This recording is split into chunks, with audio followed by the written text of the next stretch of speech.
So I think we can start now.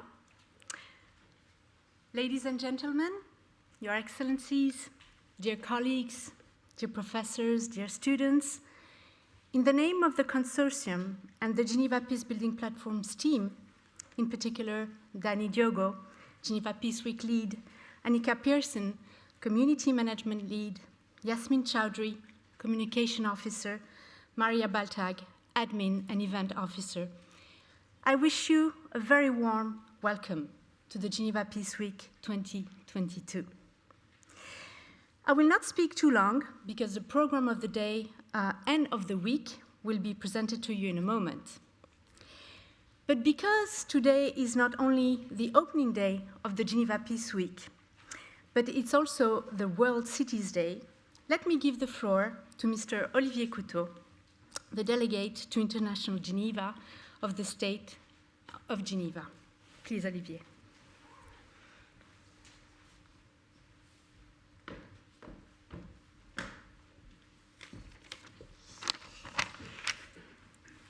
Excellencies, ladies and gentlemen, Anissa, thank you very much for inviting me to say a few words today, this morning.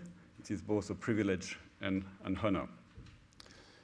When you arrive in Geneva from Lausanne on the highway, there is a road sign reading Geneva, City of Peace.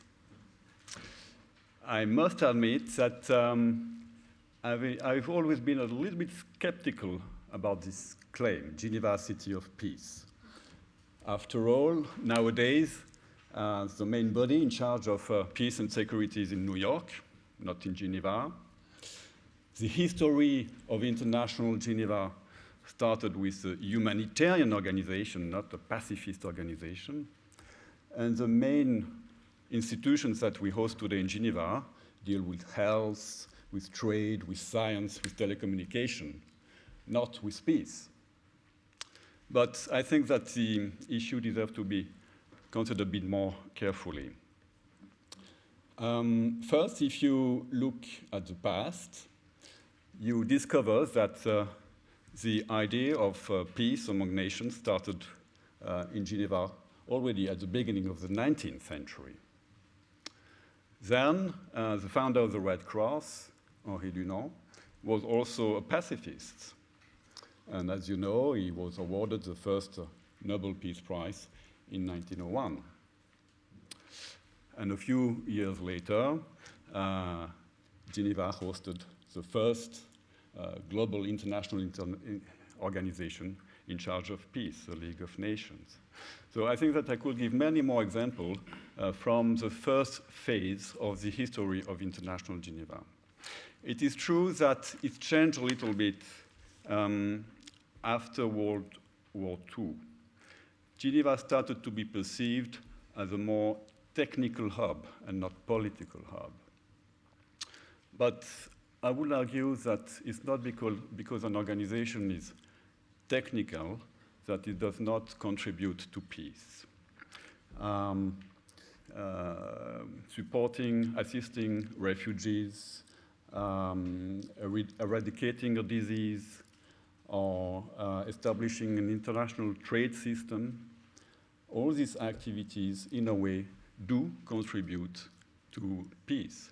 They do contribute to a more predictable, a safer, a more just world, and as a consequence, to a more peaceful world.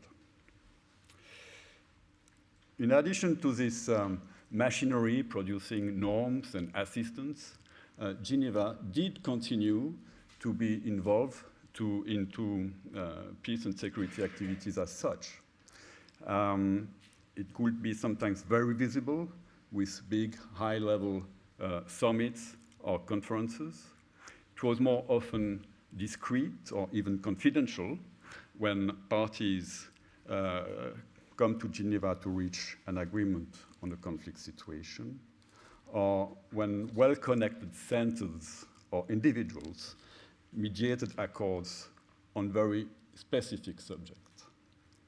For example, we have learned recently that Geneva-based organizations have recently developed a new competence in grain diplomacy. Of course, we hope that this new competence will be useful for more than a few months. So therefore, my conclusion is that actually the association between Geneva and peace is perfectly justified. And consequently, the road signs on the highway are okay. Anyway, this is not here at the Maison de la Paix that I would say the contrary, and especially today at the opening of the Geneva Peace Week.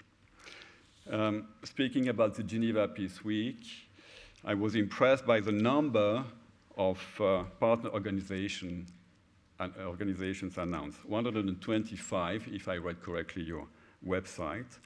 Congratulations, and congratulations especially for making sure that several of these organizations, are not based in Geneva, but they come from abroad, from Sarajevo, from New York, from Cochabamba, from Abidjan. And this is an opportunity to remind that International Geneva is not about Geneva, but about the world. And this is only by interacting with external partners that innovative ideas and impactful solutions will come out of Geneva. This is all what I wish for the coming days. Thank you for your attention.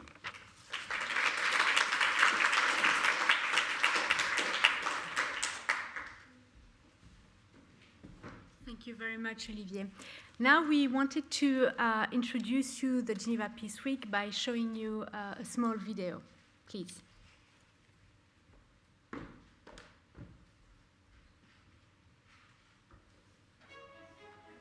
Working for peace in 2022 is no small feat. Our world seems like a series of complex and interdependent challenges, unpredictable and constantly changing. It is up to us to decide that peace is possible. It is up to us to choose dialogue, to invest in cooperation, and to weave together threads of action and hope. Welcome to Geneva Peace Week 2022. Geneva Peace Week is the annual flagship event of the Geneva Peacebuilding Platform and is organized in partnership with a consortium, including the Center on Conflict Development and Peacebuilding, the Quaker United Nations Office, DCAF, the Geneva Center on Security Sector Governance, the Geneva Center for Security Policy, and Interpeace, as well as the Geneva Graduate Institute and United Nations Office at Geneva. The Geneva Peace Week simply would not be possible without the support of the Swiss Federal Department of Foreign Affairs. This week offers a series of spaces to make peace possible. These include conversations at daily high-level panels, at 16 in-person and 18 online workshops, and at other side events like a career fair and a peace fair. Today on our opening day, we'll hear from leaders and thinkers, young and experienced alike, to unpack our state of global crisis and how we might find constructive solutions. Throughout the rest of the week, we'll break down the greater complexity of that crisis into 4 strands of conversation, or what we call thematic tracks. On Tuesday, we'll address the climate crisis and how we might find opportunities for cooperation over natural resources and in preventing environmental degradation. You can join workshops in person or online, or tune into videos and podcasts made especially for Geneva Peace Week 2022 in what we call the digital series. On Wednesday, we'll discuss the vast opportunities of technology and digital tools for peace building, but also their limitations and risks. On Thursday, conversation turns to rights and inequalities, and how confronting human rights violations, injustice, and exclusion might contribute to sustainable peace.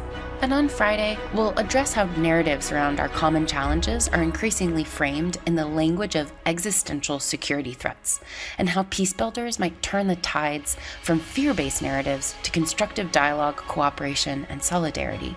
Friday will also give us the opportunity to come back together as a community to close out the week and chart a joint course forward. Throughout the week, you can interact with your peers online through the Geneva Peace Week app, download videos and podcasts from the digital series, or connect here in person at the Maison de la Paix. Our community in person here in Geneva, as well as those participating online from around the world, are coming together this week with a common belief that peace is possible. Hundreds of you are here to organize, to speak at, or attend sessions because of your commitment to peace. Thank you for joining us. It is up to us to create the peaceful world that we each hope for. Let's begin.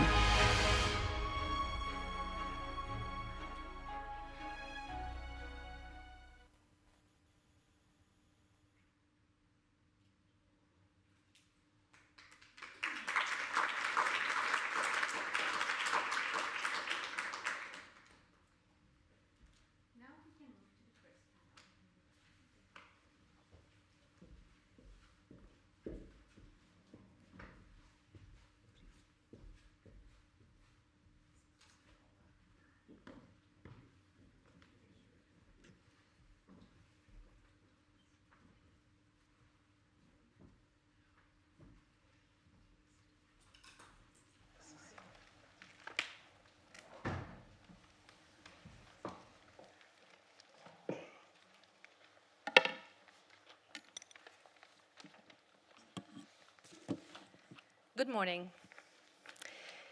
Is peace possible? Is peace possible when violent conflict is at its record high? When over 50 countries around the world are in conflict? Is peace possible when over 2 billion people around the world are experiencing conflict? Is it possible when peace processes tend to break down after 7 years? Is peace possible when we look at how big the challenges that are confronting us, emerging from a pandemic, threats of climate change, how interconnected, how interdependent we are, but yet how fragmented the international system is? Is peace possible? And I think this panel believes it is. That's why they're here. It's my pleasure to moderate this panel. I'm Hiba Casas. I'm the director of the Principles for Peace initiative here in Geneva. And this panel will be, with the distinguished speakers that we have, will be addressing this very difficult question that we have in front of us today.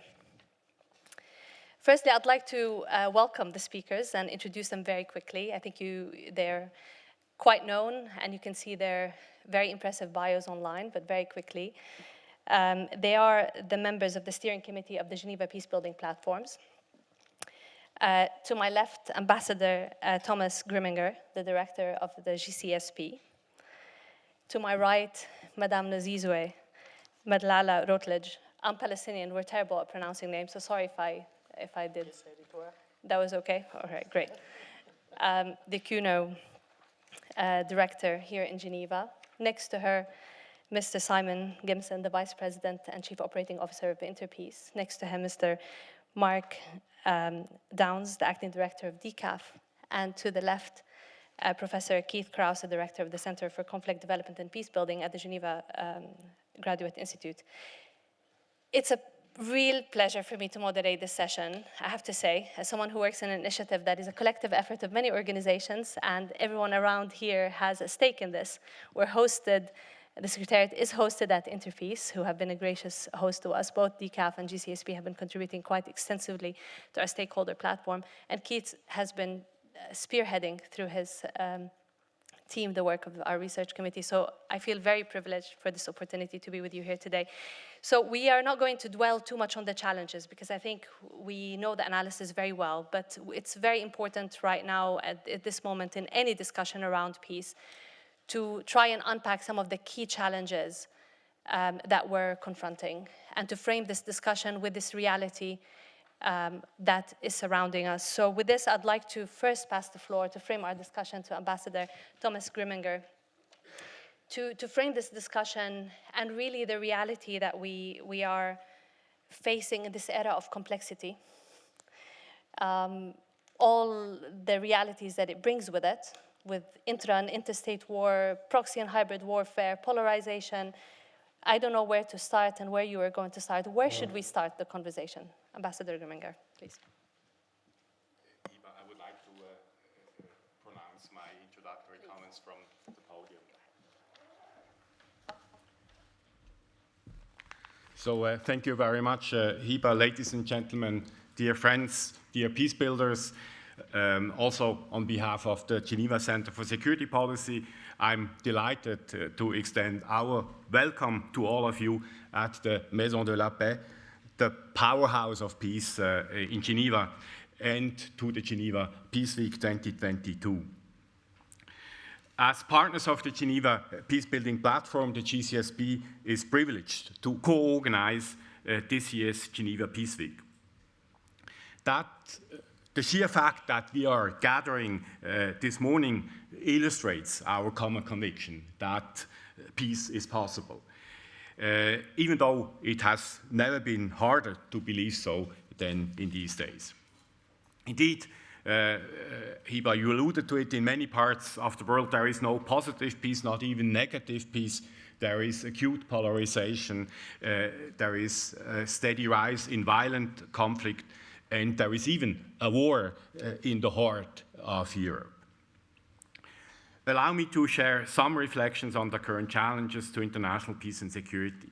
And specifically, I was asked to contextualize my thoughts around the war in Ukraine, its implications and perspectives.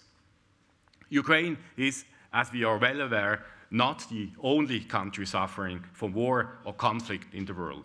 Yet, the Russian aggression against Ukraine is a crucial turning point for Europe's peace and security order.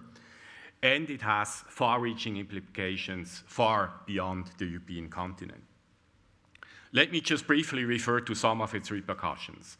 First, there are the horrendous humanitarian costs.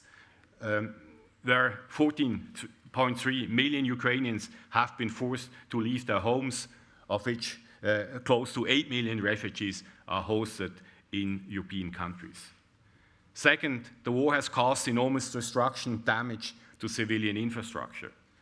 All of us have seen the pictures of destruction in cities like Kharkiv or Mariupol, for instance. The Ukrainian government estimates reconstruction costs of around 750 billion US dollars. Third, the war has severe global economic implications. The surge in food and energy insecurity negatively affects peace and stability all over the globe. Embargoes and sanctions have led to the disruption of supply chains. These factors also lead to widening inequalities and at least potentially to widespread political destabilization. The rift in the global economy between a US and a China-dominated economic sphere is deepening. And with it, the risk that we will soon have to choose where to do business.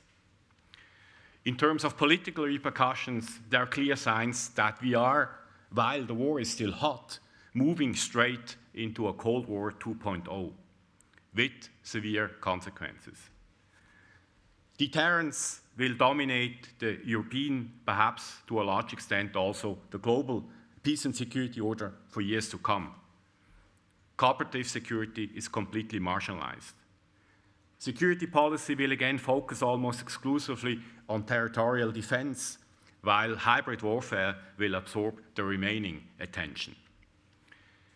Defense budgets are exploding and crowding out other expenditures that would be direly needed to implement the SDGs and to work towards sustainable peace. And as a corollary to these developments, we are witnessing the relaunch of an arms race, certainly in the conventional, but possibly soon also in the nuclear field.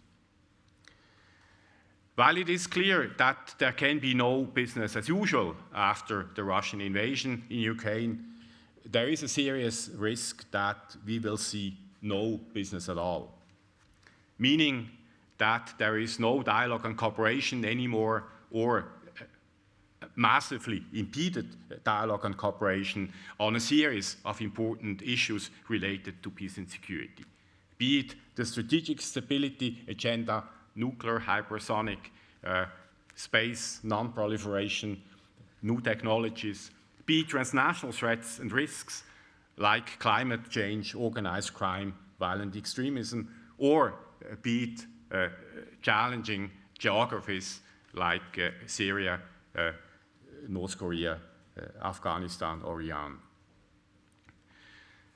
When will this war end is one of the most frequently asked questions that I get these days.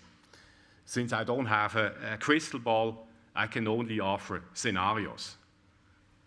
A continuation of a high-intensity conflict for quite some time to come, a transition to a low-intensity conflict with or without a weak ceasefire, an escalation through different forms, or a negotiated end of the war. While the latter is not very likely in the short term, we need to start thinking now how a new peace and security order could look like. And since we do not know how long the war will go on, no business at all is clearly not an option. And that is why we are here. The Geneva Peace Week is designed to bring forward fresh ideas and new horizons to advance the agenda for peace and security. And what is clear now and in the future, we need strong and effective multilateral institutions. Therefore, the central role of the United Nations, with whom the Geneva Peacebuilding Platform is organizing the Peace Week, is absolutely critical. Later this afternoon, we will talk about our common agenda and the new agenda for peace and how we all can contribute and enhance this new conceptual effort by the UN. And as Switzerland will join the UN Security Council in January for the first time, we have a key partner of the Geneva Peacebuilding Platform and the Geneva Peace Week with us. Building sustainable peace and sustaining peace requires a truly holistic approach to addressing the spectrum of challenges ahead of us. I'm confident that our work in the coming days will show us that peace indeed is possible. Thank you.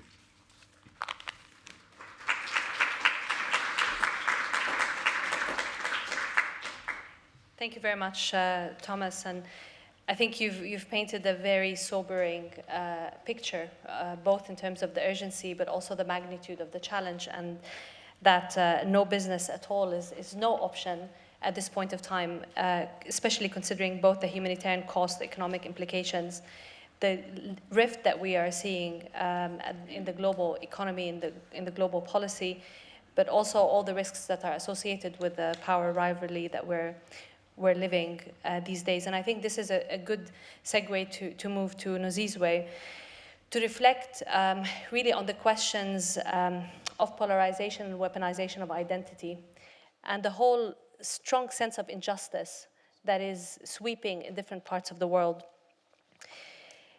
In this era of information and misinformation, how deep are we in this trap of polarization, weaponization, and identity? And how do we deal with this reality, Nozizwe? Thank you. Is this on?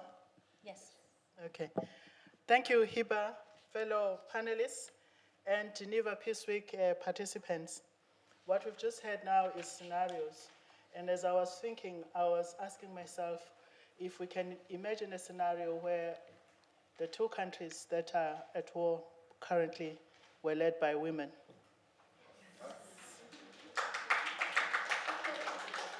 So I'll be focusing my input this morning on women in leadership and the struggle for gender and racial justice as a crucial component of the agenda for a just and sustainable peace. And of course, having asked that question about the scenario, I'm not unaware that Margaret Thatcher did send troops to another country. So talking about this and the complexities of security and conflict around us, I was talking this morning about one of the oldest complexities, which is about gender inequality and racial injustice. So how do we move forward and address this urgently as a centerpiece in our work? And I believe that while it is important to specialize, and this is something that we all need on these issues, we must ensure that the issue is not pushed to the margins.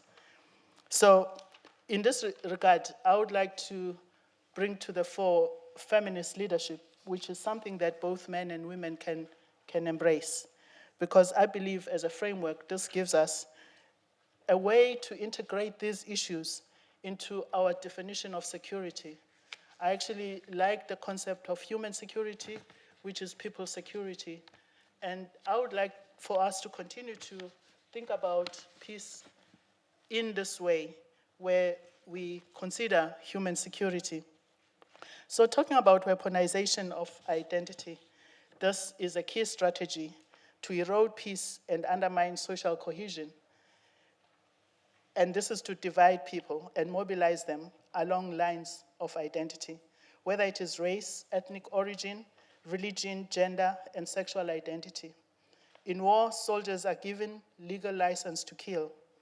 Weaponization of identity is carefully targeted to manipulate people's sense of who they are, where they come from, where they belong, and who is their enemy. So in many conflicts, for example, women are often specifically targeted for sexual violence and rape, which are used as a weapon of war. Gender-based violence and violence against women are pervasive in patriarchal societies around the world. And sexual violence in times of war needs to be understood within this context. We've heard of reports right now in the war in Ukraine of how women are specifically targeted. So in a fuller understanding of human security, this is an issue that I think all of us must put center stage in the work that we do. So it therefore needs to be considered an act of political violence enabled by patriarchy. I mentioned patriarchy, and as I initially also alluded to feminist leadership as enabling both men and women to attack what I consider a common enemy, which is patriarchy or male domination. Similarly, the power of othering and identity-based injustice and social divide is the lived experience of many people of color, the ways in which racism pervades many practices today based on the practices of tomorrow. I mention this because it's part of my history. Some of you may know that I come from a country where we had apartheid or legalized racism. But peace is possible, and I can stand here in front of you and say we did overcome apartheid, and therefore I believe that we can overcome the violence around us. And as we indicate often at Quaker United Nations office, we do not see peace as merely the absence of war, but the presence of issues such as allowing people to participate, inclusiveness, dealing with issues of diversity. That's all part of achieving a sustainable peace. So as I conclude, and I would like very much to hear your views on this, and even as I look at our panel, I'm certain that in the future we would need more diversification in terms of representation. So these are some of the things that I think Resolution 1325, which is 20 years old now already, passed in the year 2000, asks us to do to make sure that all our institutions women are equally represented in all of those institutions, also in the negotiations for peace. And as I conclude, I want to share with you what for me was a very brilliant experience in South Africa, where we organized, women organized, we had to fight for this in the Women's National Coalition and demanded that the delegates to the peace negotiations had to be represented by one woman and one man, equal 50%. And we achieved this. And for something very important in our country, the people saw for the first time women and men sitting together negotiating a future of our country. And in this way, I really do believe that peace is possible if we do indeed address these issues, which are complexities that are old, but have now come to the fore, issues of achieving gender justice and racial justice. Thank you.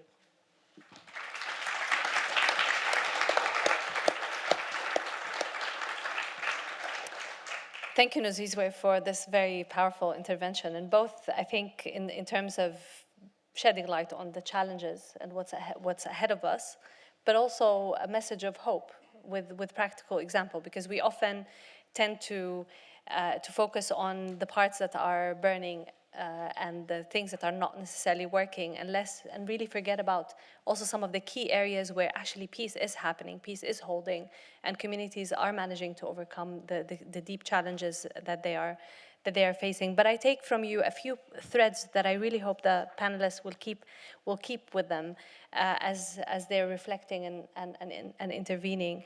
One is around the issue of the centrality of diversity and feminist leadership. Another one in terms of how important it is with the recognition that weaponization of identity is a strategy and a tactic that is being used in different parts of the world to further fuel conflict and create further fragility. That we are also very conscious in integrating the concept of human security and people-centered security and bringing that to be part of the formula and part of the way we approach security. And I think this would be the perfect segue to you, Mark, as we're talking about the question of security. And I think Thomas also touched upon this earlier when Thomas was talking about the security policy and the heavy focus on deterrence and how the kind of the understandable with what's happening around us, the heavy focus on security right now that is kind of even drowning the focus on the peace agenda in terms of attention, policy, and financing. So, and now Nozizwe added the human security element to that. So thinking about how this reality of conflict that we're living is tilting the focus towards more security. Is this happening on the account of the peace agenda? And if so, how do we balance this over-securitization with a continued focus on people-centered security, on the peace agenda, on the need to really have more of a holistic approach to the crisis? Over to you.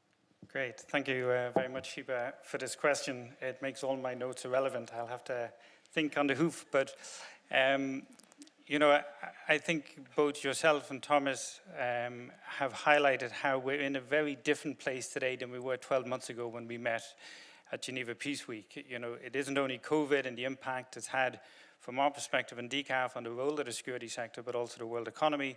But the war in Ukraine, a return of war to Europe, has led to a number of, I think, very strong reactions internationally. We have greater polarization, we have greater you know, a very isolationist security policy, very internal focused security policy in Europe, and this will have an impact, as Thomas mentioned, on funding towards either increased security budgets, but what will this mean then for funding, you know, peace building security? What will it mean for Europe's external policy towards conflicts in other parts of the world? Will we focus more on containment? Will we continue to fund programs which aim at dealing with the root causes of conflict? Is our understanding of security now tilting back towards a focus on state security, or will we continue with this more human security focused, understanding how security, insecurity, justice or injustice affects an individual?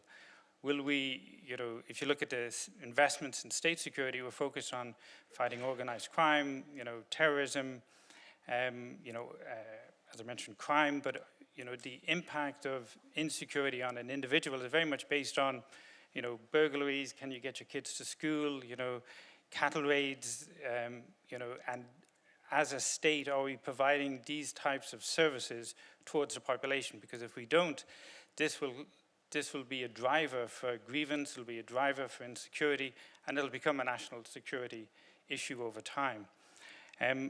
But one point that I really did want to make, though, is that you know, previously we were able to coalesce around, you know, apolitical understanding of what is security governance. You know, we had this, you know, understanding both at the UN and across all of the regional organizations that, you know, there was a need for checks and balances in terms of how security is provided, how security is funded.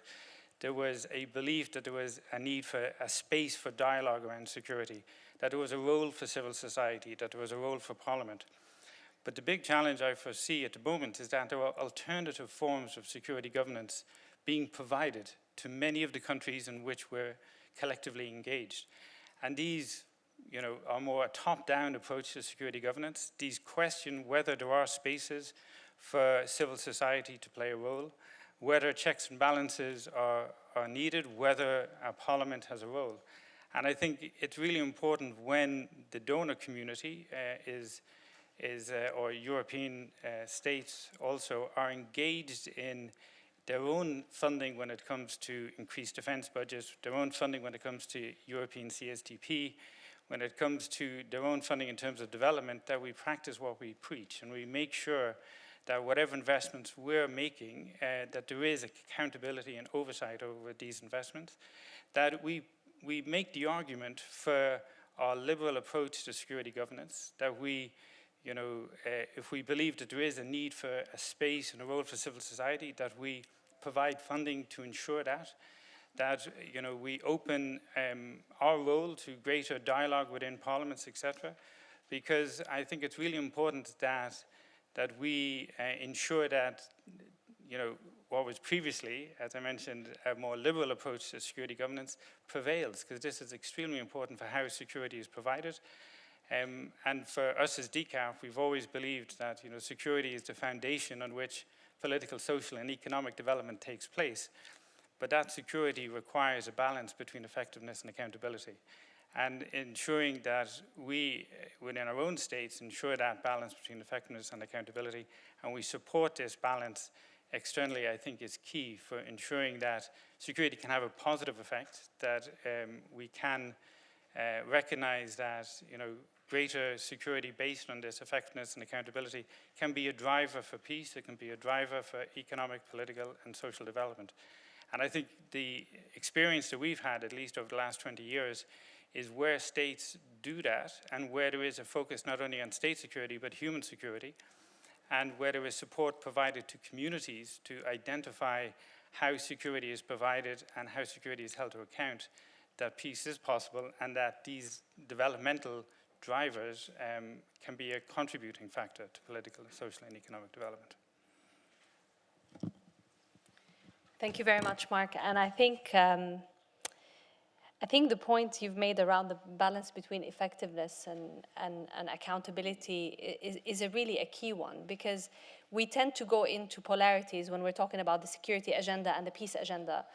And, at the heart of the experience of the individual, and coming from a conflict country myself, security is one of the basic needs and one of the very practical, tangible expectations that you have in order for you to fulfill your social, your economic, your prospects.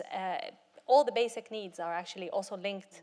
Security is one of them. And I think we need to really move beyond polarities on this issue and bring it back to the point also that you and Nozizwe talked about, the human security, the people-centered security, and the concept of accountable security. So I think this is a very important thread in the discussion, that security without accountability is not enough. And it goes to another thread that's emerging from the various discussions, that also negative peace, or ending the violence without looking at the social foundations of peace, the broader conception, the more comprehensive approach to peace, is also not enough. And that's not a recipe for durability or legitimacy of peace processes to take root in society. So I think these are very important points. So we need, and I take your point around the need for complementarity between the diplomatic, the development, the security actors, and the role of good donorship in this regards, in both supporting civilian and civil society actors in this. So I think this is a very nice segue to you, Simon. We have a set of threads which are essentially putting us into this tension between reconciling the realpolitik considerations that are driving a lot of the policies and decision, that are giving more primacy to politics and security agenda, and the need for creating the conditions and foundations for peace. What should we do? What needs to be done? Very simple question. Very simple answer. Not working? Not working? Working now? Okay. Well, look, first of all, part of my answer, I turn to Olivier, who launched this morning, because in fact, we talk about Geneva as the city of peace. You could change that sign and say city of optimism, because that's what you find in a community of this kind. It's a city of optimism. You could put city of thinking and doing, and that's precisely what we're trying to do here. I mean, the thing about peace builders, almost by definition, if you get past the slightly sort of religious fervor of faith and belief, it is that we're about optimism, we're about doing things positively. And I think that it's also about doing things thoughtfully. And so, Hibba, to your question, I think we make a fundamental mistake from the outset. We create false dichotomies if we say that on one hand you've got politics and security, and on the other you've got peace. You're setting yourself up for failure, because they're all interwoven, they're all integrated, they're all part of the same spaghetti ball, the same Rubik's Cube that you've got to try and develop some clarity around. What we try to do as peace builders, in fact, is to create ultimately non-violent management of the internal and inherent conflicts and tensions within ourselves as individuals. And every time you add an individual to the room, you create potential for conflict and difference of view. You know, you create a community. Of course there can be differences in view, and that's where politics comes in. It's part of the process for managing non-violently. So if that actually is part of your security outcome, a part of your peace outcome, you need to be working towards it. Part of the problem I think we have is the degree of emphasis, that sometimes we're putting too much emphasis on the political solutions and not enough on other ways in which to achieve peace and security and stability and the growth and development we need from that. And the very fact that we were talking before about UN solutions, that's part of the solution. It's also part of the challenge, it's part of the problem.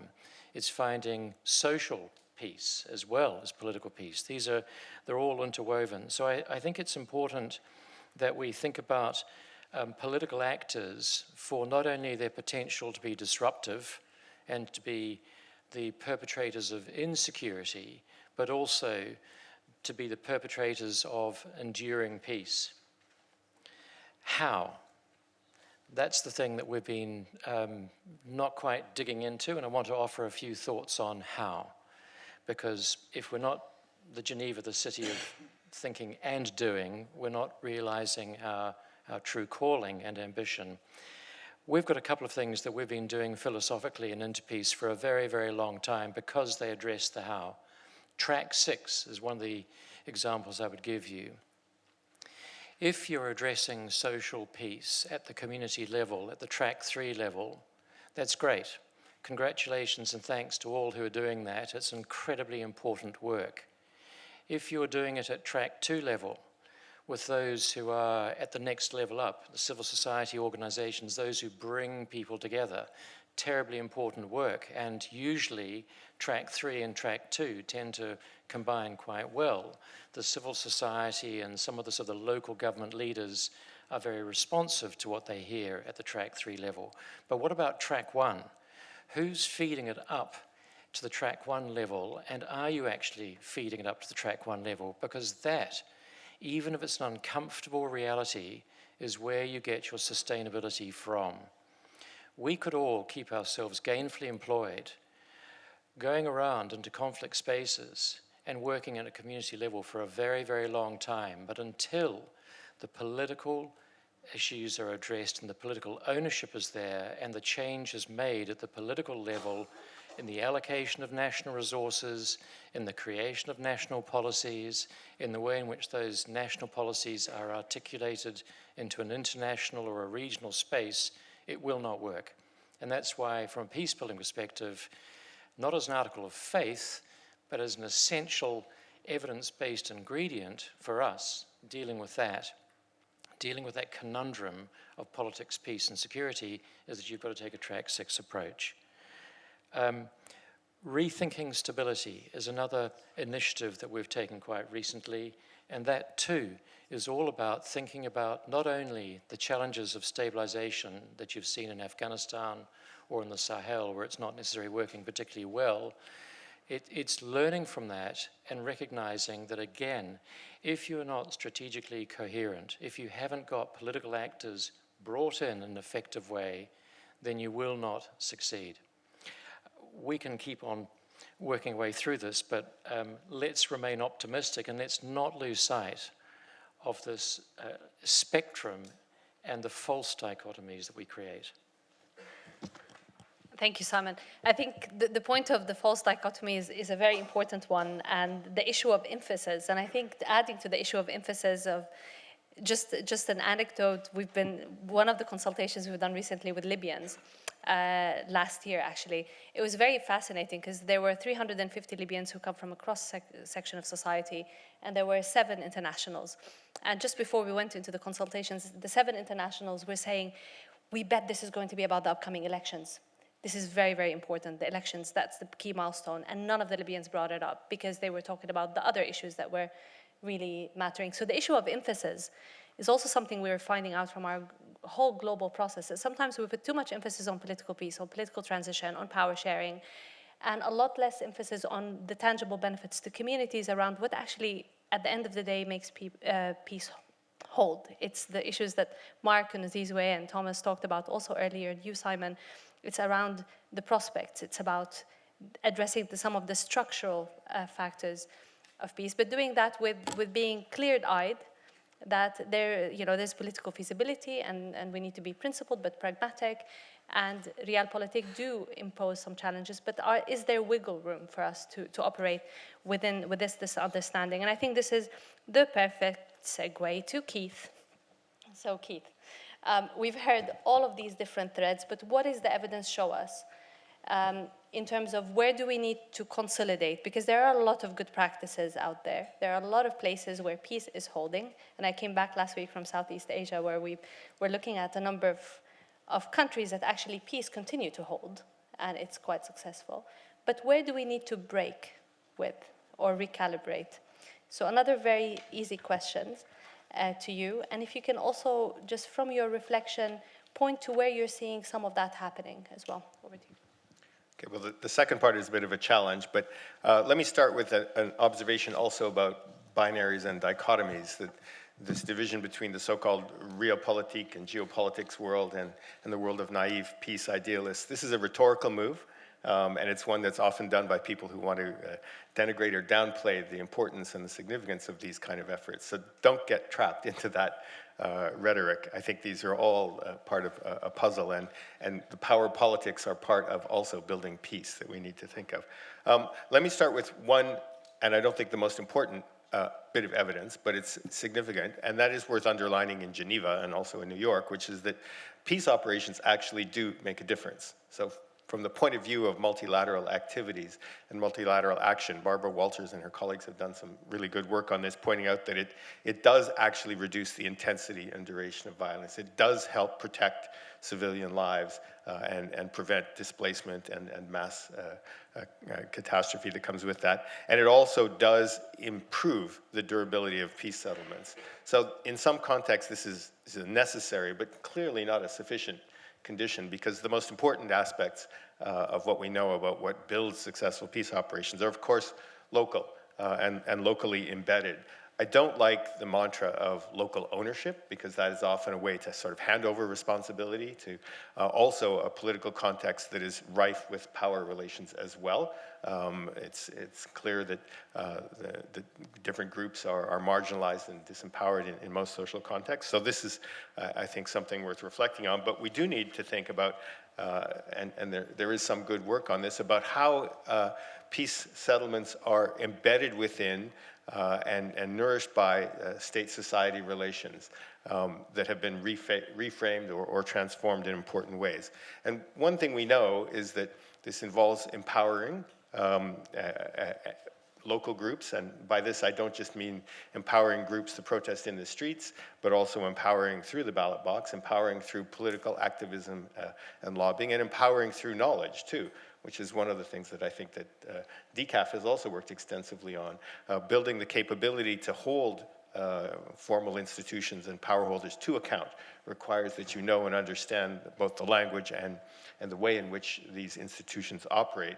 So both empowering and constraining through these kinds of accountability mechanisms have proven to be very important ways in the medium term to at least build some kind of sustainable peace. I think it's also worth recognizing that although we don't want to emphasize the institutional side of things, the power sharing agreements and the elections, we need to complement that. We can't disregard it. We need to complement it with the so-called software side of things, which is how are these institutions socially embedded?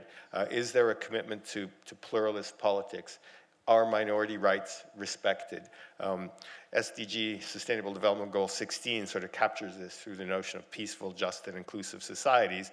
And of course, a focus on justice and inclusion is absolutely central to achieving any kind of enduring peace in this. This is a difficult challenge, and it's not one that is going to be driven purely by external actors. In fact, hardly at all by external actors. But there is a role that everybody has to play, and we need to acknowledge that we don't live in two worlds, one of which is the international community acting over here, and then there's the local context in which politics unfolds.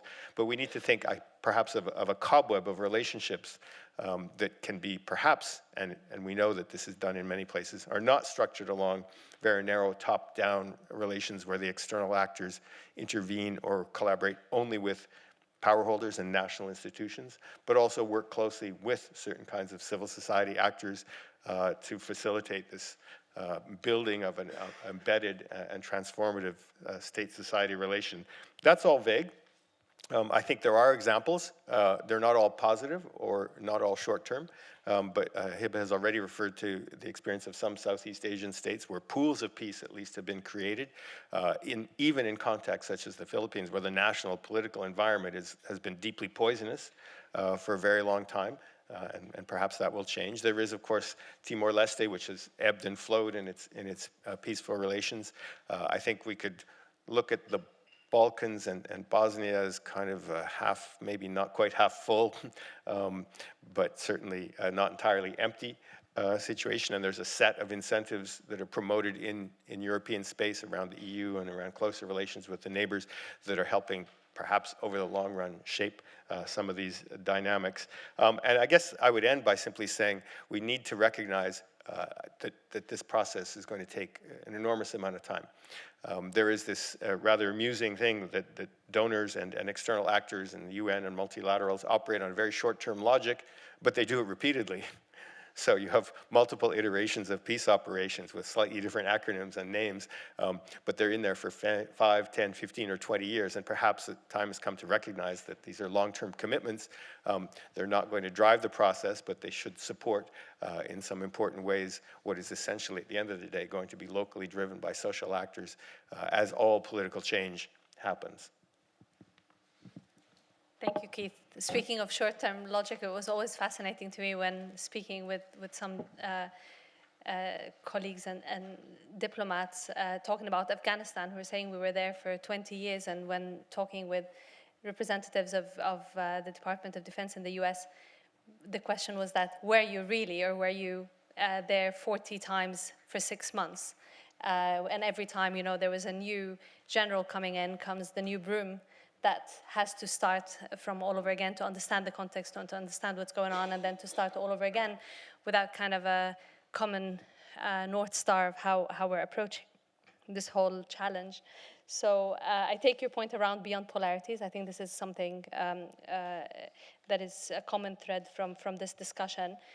Also, the need to kind of sometimes to think about some new lexicon. So you've talked quickly on the local ownership one, and I think there are some thinking going on in a number of processes around the concept of subsidiarity, which I think Switzerland's a great example of how it actually plays out.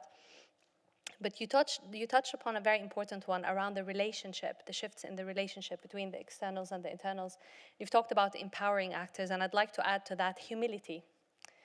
I think humility is a key word that is needed in more of a partnership compact with more mutual respects and relationships of reciprocity. And humility that also when we are going into a context, it's a complex historical and social dynamics that, you know, it takes a while to understand them. So the humility is really a very important notion of that shift in the relationship. So this is great. So we finished the first round and we're quite behind time, but I'm going to ask you to think Twitter. Not in terms of Elon Musk and his recent purchase and all that comes with that, but actually think of a message in tweetable terms, 49 characters. If it's really a struggle, think LinkedIn post. But a quick reflection on what you've heard from your fellow panelists. And I realize that we have not really talked that much about climate change. So if anyone would like to kind of reflect quickly on the threat of climate change and any kind of policy shifts we should do in that tweet or in that post, then that would be great. So just a very quick firing session, and I will start with Thomas. Actually, I wanted to ask Simon what track 6 is all about,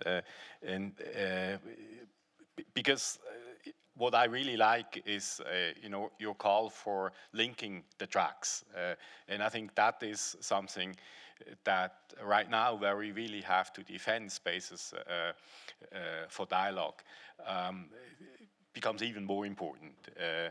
And I realize that in times where, you know, at times calling for dialogue is almost a taboo, it becomes particularly challenging to get somehow track 1 actors involved. And so it then becomes kind of comfortable to do a track 3 thing or a track 2 thing only. But then, you know, you don't have a bridge, right? And so I think that is a challenge that for us is for the time being is extremely, I mean, it has always been a challenge, but I think it's particularly right now in a super polarized environment, making sure, you know, that if you see a track 1.5 is not possible, then at least somehow make track 1 actors aware that you are reflecting on A, B, C, and B and C. And once you have provided, you know, some recommendations that they kind of, you know, then expect you to submit some thoughts. But ideally, of course, you somehow still construct track 1.5. But is track 6 track 1.5? 1.5 or? Track 6 is 3 + 2 + 1. Okay. So it's taking track 3, track 2 + 1. Simple arithmetic. Okay, I got it. But it is something that we know works. Black Lives Matter, Me Too movement. These are movements that come from the ground and tell me that they have not had an impact at track 1 level. There weren't formal structures in place, but they had a profound impact. And that's the thing about peace processes, in fact. So many of them are about frozen conflicts or about frozen deals between political elites. What pressure can you apply if you bring those up from the track 3 and track 2 levels? How do you change the dynamics of track 1 actors? Those are the practical things that can be achieved. Great, thank you, Simon and Thomas. So that was one thread. I don't know if Nozizwe, you have any reflections or something that captured your attention from the discussion? An attempt at a tweet. Great. In April of this year, military expenditure exceeded $2 trillion globally. Do we really understand the threats that face us? We know that climate change is one of the multipliers of violent conflict around us. If we were to be rational about how much we spend on what, would we spend $2 trillion on arms, on weapons, on the military, or would we spend that in those actions that help us stop and prevent wars. Thank you, Nozizwe. Keith? Okay, it's a short LinkedIn post, but not a tweet. So today Lula won the election in Brazil by a thin margin, and this is a sign for hope. And one of the first things he said was, you know, among other things, we need to govern for everyone and we need to protect the Amazon. Right?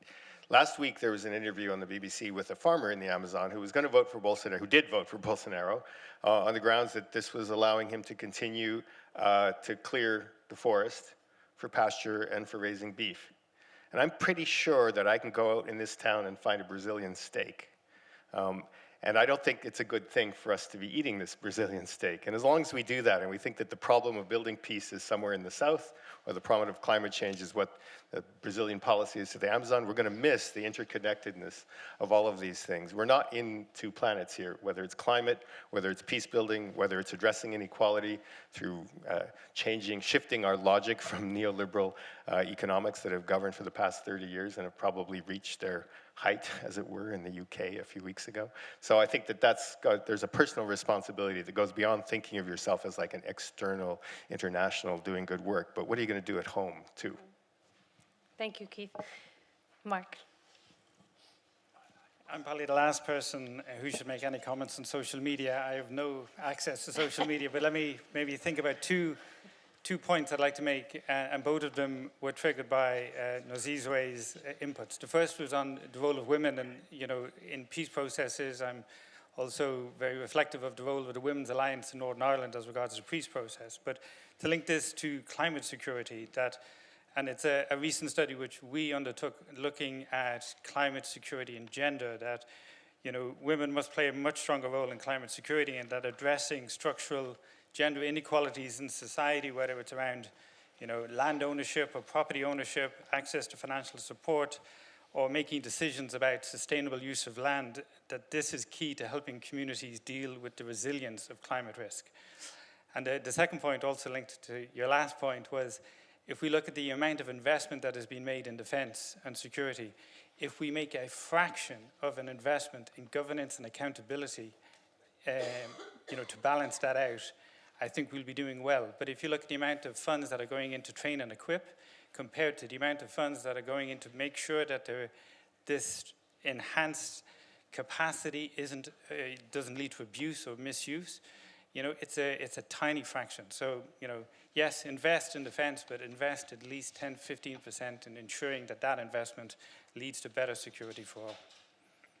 Wonderful. So one very final round, but this time genuinely 49 characters, or in time format, 20 seconds each. Why is peace possible? And I will start with Simon. The Geneva Conventions regulate war. Geneva is creating the norms for regulating peace. #Principles for Peace. Thank you. Thank you, Simon. That was great music to my ears, obviously. Mark, back to you. In 20 seconds, I would probably say, ensuring a balance between effectiveness and accountability are the foundations for peace. For me, peace is possible because it is, in fact, a group effort. So I would like to challenge the audience and my fellow panelists to consider how they individually and collectively would work together to make peace possible. Keith? I don't think we mentioned the word legitimacy, so I think we should talk about the foundations for peace is legitimate and accountable institutions and social arrangements. Peace is possible because International Geneva continues to offer a safe space for dialogue and cooperation to both like-minded and non-like-minded people. Thank you. That was beautifully done. I really thank our speakers and panelists for both the depth of their knowledge, but also the great work of their organization, which actually resembles the spirit of international Geneva in meeting the challenges that we are up against. I hope you're leaving this panel similar to how I feel, feeling hopeful and inspired, but also a sense of urgency that we're up a very dangerous tide, and we need to learn. And I know it's never fitting, I think, to quote Churchill, but there's one quote I like, that those who fail to learn from history are condemned to repeat it. And I think from this we take that we must apply what we've learned. We must work together to recalibrate and face up to the challenges that are ahead of us. But also, we can do that, and it's happening in many places around, and I think International Geneva is one of the places to be there. So I'll add my voice in sharing my hope that peace is possible. And if you can get a Palestinian to stomach to say that, it's quite something after 72 years of occupation and being a product of a failed peace process. So thank you very much for this great discussion. Thank you.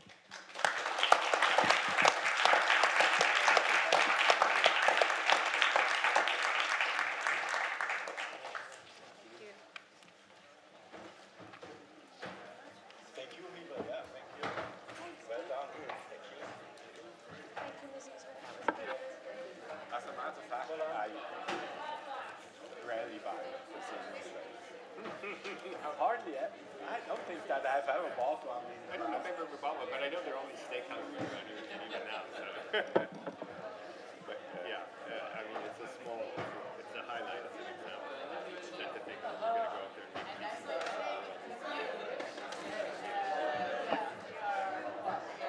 Yeah, you're right.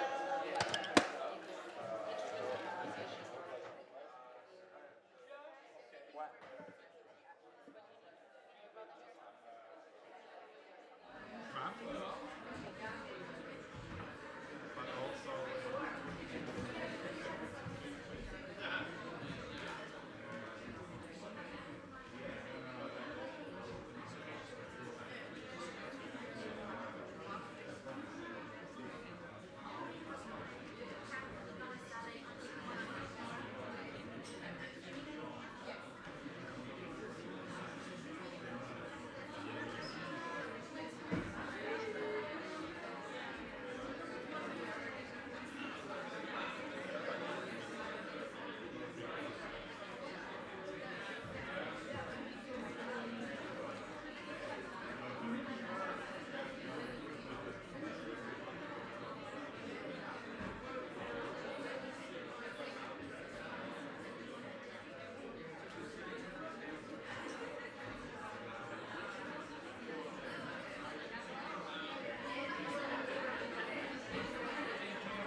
2 days ago. On Friday. On Friday. In the weekends I'm recovering on Friday. Oh my goodness. Okay, perfect. Join together, we'll be seated for a few minutes. Okay. Yeah. So if there's time for audience interaction, we'll get a couple of questions. If not, we'll just end it by 12:30. So you might get a question, you might not.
Good morning, everyone, and a warm welcome to you all. My name is Nadine Hakizimana. I am the Youth Engagement Facilitator at the World Intellectual Property Organization. I'm really excited about the conversation we're about to have today on hopes for the future, a youth perspective on peace. Very often we hear about approaches to peace building and conflict reconstruction that end up reinforcing a sense of victimhood in survivors. But we're changing that today because what we'll be discussing are youth-driven approaches to peace building, conflict reconstruction, and rehabilitation that seeks to restore dignity in survivors by stimulating civil society, intelligentsia, the public and private sector, in functional activity that enables them to rebuild their communities and to restore a sense of normalcy and even leapfrog development through creativity, innovation, and entrepreneurship. So today we'll be hearing a few stories from a brilliant panel of experts and young activists. The beauty of stories, ladies and gentlemen, is that they allow you to transcend your own reality and take a journey into the shoes of somebody else for a moment. And at the end of the story lies empathy, understanding, and tolerance. Today's panelists will be sharing their personal and professional stories with us, touching on themes of environmentalism, innovation, human rights, and equality. So let me quickly introduce the speakers. Today we will hear from Elsa Baron, who is a research fellow at the Center for Climate and Security. Bjorn Ehler, who should be connecting with us virtually. I don't see him, but okay, there he is. Hi, Bjorn. He's the co-founder and director of the Khalifa Ehler Institute. He's also the co-founder and co-CEO of Glitter Pill. Then we have Artem Gladkick, who is Peace, Tech, and Post-Conflict Reconstruction Project Manager at the Essential Tech Center, EPFL. And then we have, lastly, Yasmin Beldjelti, who is the Human Rights and Refugees Program Assistant at the Quaker United Nations Office. So we'll hear from them in a minute, and then later on in the program, if time permits, I will turn to you, our audience members, and I ask that you try not to hold back, ask your incisive questions. We really want to hear from you. But I'm going to ask each panelist to come up to the podium when sharing their stories, and then we'll gather here for a discussion later. So without further delay, I'd like to probe our first panelist, who is Artem Gladkik. Artem, you are somebody who has considered the linkage between innovation and technology to peace and security efforts for many years. So at WIPO, we love innovation and have found that it is often in the most precarious times that innovations arise. So I'm really excited to hear your story, Artem. So the floor is yours. So good morning, everybody. Thank you for coming, and thank you for the efforts to join this session. Today we're going to talk a little bit about quite an interesting phenomenon that appeared in our lives recently, but with a blink of eye, it changes the way we, each and every facets of our lives. It changes the way we behave, the way we operate, and the way we perceive the peace and security in the wider perspective. So today we're gonna go talk about the digital piece. Just a second. And before we start that, I would like to present pretty much a personal story that made me leaning to these dimensions a little bit even more. So my story started on the 24th February this year at 4 a.m. in the morning.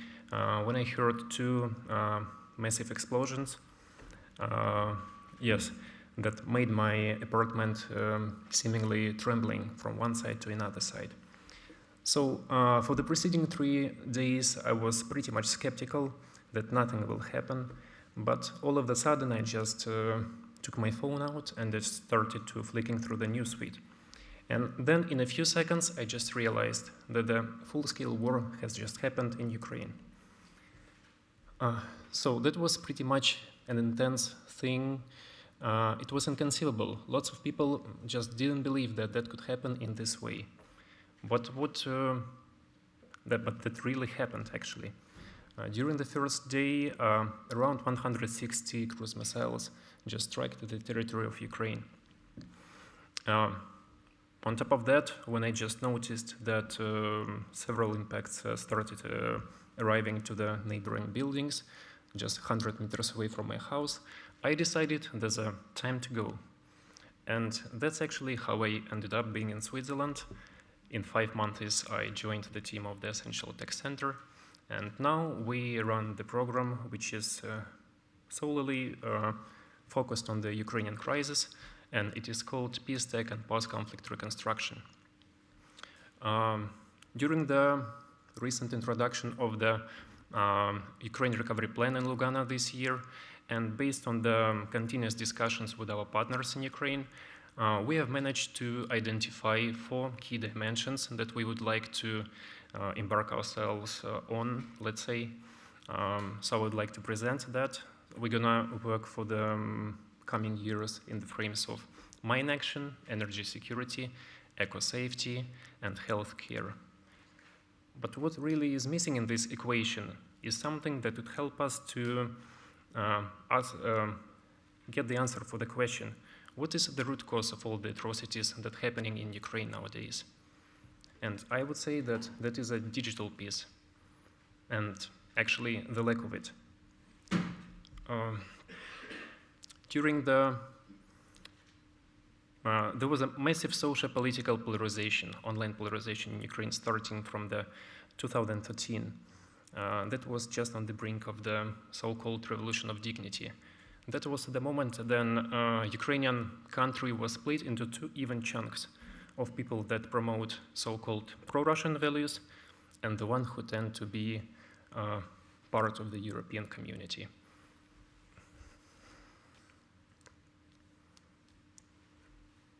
Just a second.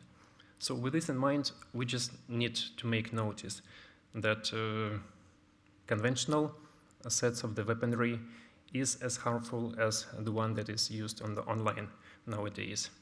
And that is why what we're gonna do, along with those areas that we just identified, we're gonna introduce the digital peace component to most of our projects. What we're gonna do next, we will try to seek the synergies with our existing flagship program, which is called De-escalation of online polarization.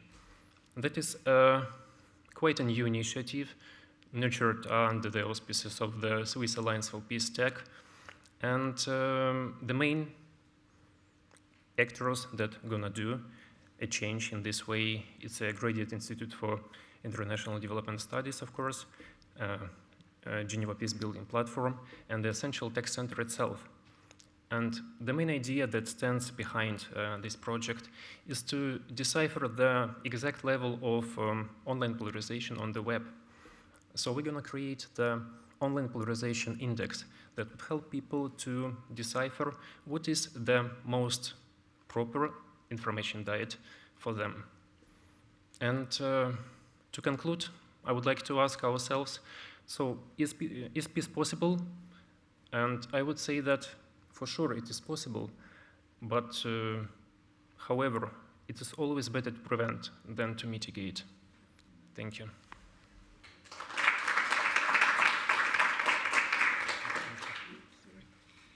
Thank you so much, Artem. It's crazy to think that you experienced this horrific ordeal, but you still managed to find a way to put it into something positive. So I wish you the best of luck with that. And now I would like to introduce Elsa Baron. Elsa, I know you that your work focuses on advocacy for climate action amongst youth and faith communities. So I'm really keen to hear your story. Please come to the floor.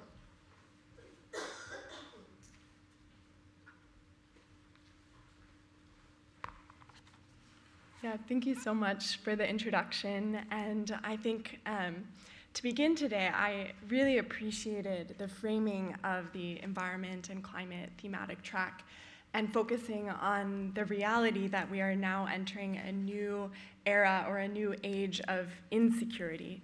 And I think my response to that is to say that, you know, that new era of insecurity, which is really shaped and redefined by climate change, which threatens the very viability of life and communities on Earth, requires also a new age and a new era of peace building in response. And so to return to that concept of climate change, which is not only reshaping security, but very much rooted in long-term structures of violence and inequality, namely the extraction of land, resources, and bodies on our planet. The response to that is in itself a peace-building response, and I think that's important to acknowledge. And so the story I want to tell today is not my own, but it's a story that I've experienced and come into during my research on grassroots environmental peace-building approaches in Palestine. And there is a farm in Area C of the West Bank called Tent of Nations Farm that has a particularly compelling vision of peace that I think offers a hopeful story for us today. So as a Palestinian farm in the West Bank, the Nassar family is no stranger to structural and direct forms of violence and occupation that are very much related also to the environment. And so they have experienced cutoffs to electricity and to water and to their roads, destruction of their crops, as well as the looming threat of eviction from their land. And the family has a compelling vision, as I mentioned, of peace that is rooted in their faith, rooted in their family and community, and rooted in hope for the next generation, rooted in the youth of Palestine and of the world who are very much participating in peace processes at this farm. And so they have actually responded over decades to various forms of direct and structural violence on their land through sustainable and creative nonviolent resistance to occupation. And so when the electricity was cut off to their land, they responded by investing and creating solar panels to provide energy. And when the water was cut off, they started harvesting rainwater and brought the community together to be educated on these systems and how they could be applied more broadly. And when they have experienced road cutoffs and challenges due to the separation wall, they have responded by trying to become as sustainable and self-sufficient as possible on their land, and have done so through methods such as composting and methane digesters and other methods. And when their crops have been destroyed by the military and by radically violent groups, including the symbolic groves of olive trees on their lands, they have responded not with despair, but by bringing together diverse communities of youth, of community members from Palestine and Israel and other parts of the world to replant and rebuild, and also be educated simultaneously on these visions of nonviolence and resistance and peace. And I was reminded of this story in a recent conversation I had with Dr. Kealoha Fox, who is a native Hawaiian peace builder and leader at the Institute for Climate and Peace, in a discussion on futurism and what that means and what youth engagement in futurism really looks like. And she reminded me that from an Indigenous perspective, futurism is not just about looking to the next generations, but it's about connecting youth with generational and ancestral wisdom that is rooted in care for communities, respect for land, and in a vision of peace. And so when I think about futurism as a young person, often struggling with my own identity and role in this space, whether that is youth or expert, whether that is activist or researcher, whether that is person of faith or person of doubt, I think that turning to generational wisdom and tradition, rooted in communities and rooted in nonviolence, creativity, and resistance, is a very, very hopeful way forward when addressing the climate crisis, addressing various forms of violence, building peace, and then looking to the future for the next generations, which is increasingly looking more and more challenging due to these transcendent crises such as climate change. And so I think the final thought is that hope is not only created through these traditions, but through action. And I think that's what I've learned at Tent of Nations Farm. And so a youth coalition has convened in a coalition of 90+ youth from over 30 countries who are interested and invested in working on environmental peace building in their own communities. And we will be both virtually and in person attending COP27 over the next 2 weeks and presenting on the importance of youth-driven, community-driven environmental peace building. At the Center for Climate and Security, we are also convening a coalition of youth to expose climate security challenges in the Arctic, in the Mediterranean, and in the Balkans, and try to craft youth-led and oriented policy solutions to be implemented transnationally across NATO nations. And so it's these kinds of initiatives that are community-rooted, but then rooted also in transnational dialogue and global communities of youth, where I really find hope for the future and hope for peace in not only a new era of insecurity, but hopefully also a new era of peace building. Thank you.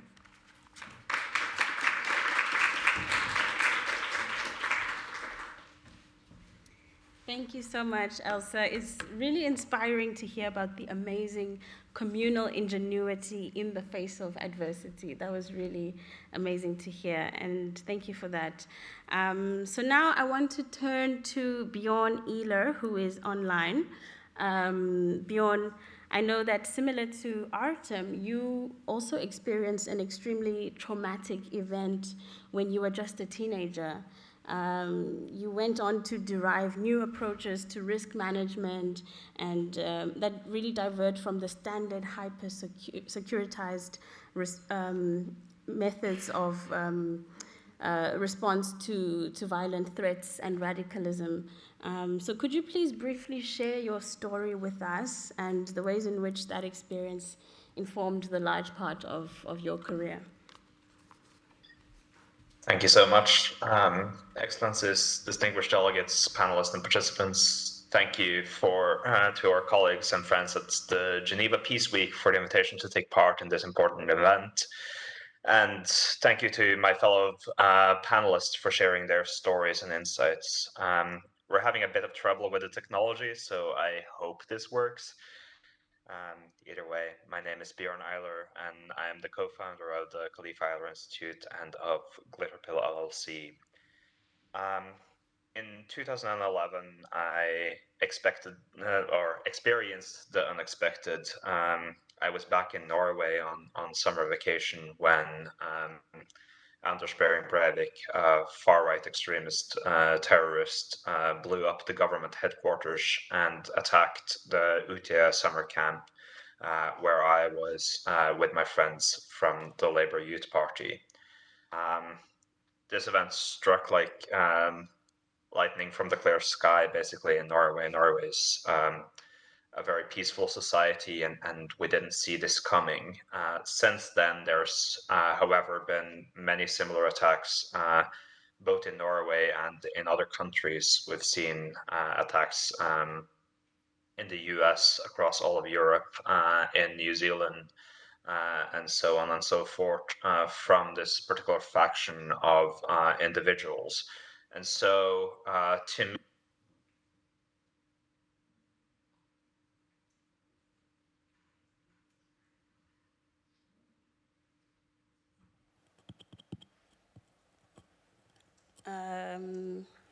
Maybe we continue and come back to Bjorn. Yes. Okay. Can you hear me? All right, you're still connected. Okay, go ahead, Right. Bjorn. As mentioned, the technology, sorry about that. I don't know entirely where I dropped off, but I was trying to make the point that we need to start with peace at home. We need to start addressing the underlying tensions and conflicts within communities that view themselves to be at peace and that largely are viewed to be at peace, to address the issue of radicalization into violent extremism. And so a large component of that is working in an increasingly fractured online landscape.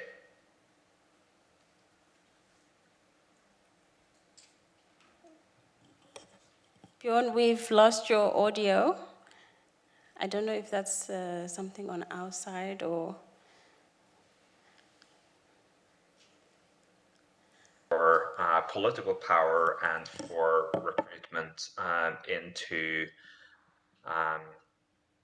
extremist groups. And so over the years, I've been involved and engaged in many things. In Geneva, I've been working a lot with the Kofi Annan Foundation and with young leaders from across the world, trying to address the issues of peace building as a means of countering radicalization into violent extremism in their own local communities. And I'm excited to see the bridge between that work happening on the ground in offline communities also being replicated in or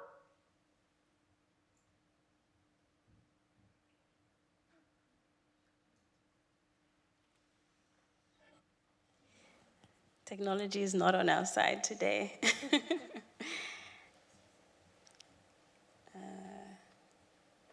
actionable data analysis and consulting services to companies and communities who are grappling with the challenges of online peace building, documentation of human rights violations, and the issue of violent extremism and terrorism. Our work includes mapping events and incidents and exposing networked behaviors across online platforms and communities. By understanding these network dynamics and the role of individual users and their bridging of online behaviors and offline events, we're striving to identify how these users and behaviors are connected. The goal is to better understand the dynamics and the dynamic relationship between the online and offline spaces, and to try to use this understanding in order to advance peaceful, diverse, and democratic societies. The intersection between our online and offline lives has never been greater than today. We tended in the past to look at them as two completely different spheres, but today it's very clear that our online lives and our offline lives are one life. This has become even more enhanced and accelerated during the COVID-19 pandemic as we moved our work lives and our education and our community largely online in response to the global crisis. However, within this, youth stand out as a significant group.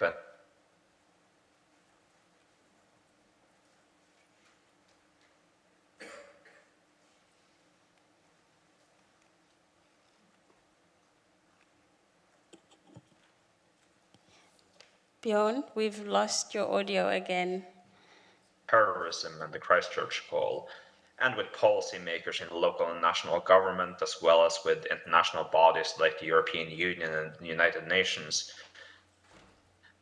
I've seen it as vital to ensure that the voices of youth are heard in decision-making processes.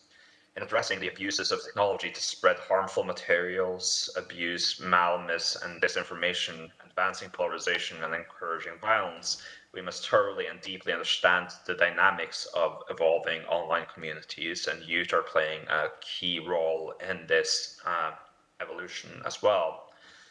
This underpins the need to work globally to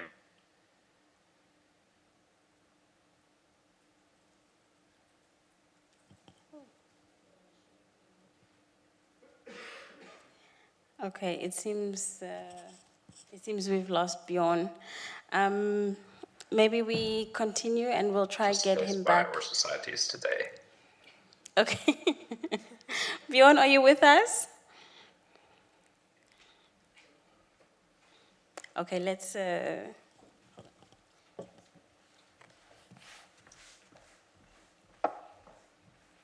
think we'll come back to Bjorn in the Q&A segment. But now I want to go to our final panelist, Yasmin Beldjelti. Your work has largely focused on the intersectionality of social, political, and economic tensions, and how to navigate them. So I'm really itching to know, what is your story? The floor is yours.